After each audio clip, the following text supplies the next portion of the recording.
Chegan as festas do verán a Boiro. Panorama e París de Noia figuran como cabezas de cartel nunha programación pensada para todos os públicos. O pregón deste ano correrá a cargo de Luís Zaera e dedicado á mocidade boirense.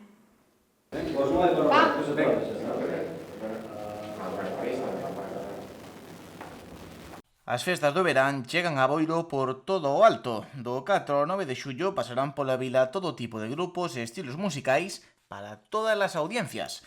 Dende o Concello apuntan isto como un dos principais obxectivos, cubrir o máximo posible os gustos dos asistentes. Un cartel que esperemos que chegue a todo o mundo, porque a idea de todos estes anos sempre é a mesma, intentar ter actividades culturais para todo o mundo, pensando desde os máis cativos aos máis maiores. Por eso o cartel é diverso e intentamos facer variedade para todos os gustos, aínda que ás veces é imposible contentar a todo o mundo. Este ano, o pregón do día 4 correrá a cargo de Luís Zaera en representación da mocidade boirense e para poñer en valor o novo grupo de monologuistas local. E denominamos o pregón Xóvenes Referentes do noso Concello. Escollemos unha pequena representación porque temos moitísimos artistas, persoas que destacan por moitísimos ámbitos no noso Concello, pero para poder estar ese día acompañándonos no pregón, intentamos buscar un pouquiño unha persoa de cada ámbito. Hai xente de ciencias, hai xente de arte, hai xente de música e hai xente de deporte. Intentamos que todos estuveran un pouquiño representados.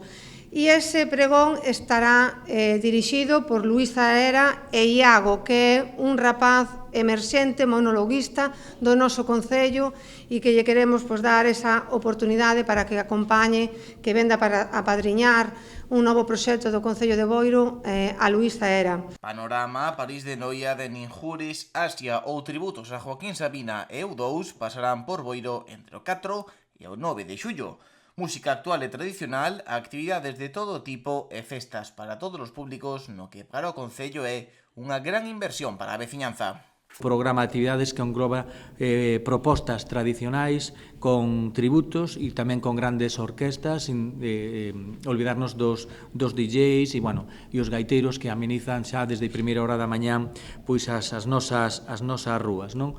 Tamén hai que destacar ese pregón, non? Que sempre é novedoso desde fai anos que puxemos en marcha e eu creo que é unhas festas para todo tipo de ambientes, para todo tipo de persoas, desde os máis nenos hasta os máis maiores e, como dicía a concelleira, que esperamos que sean de agrado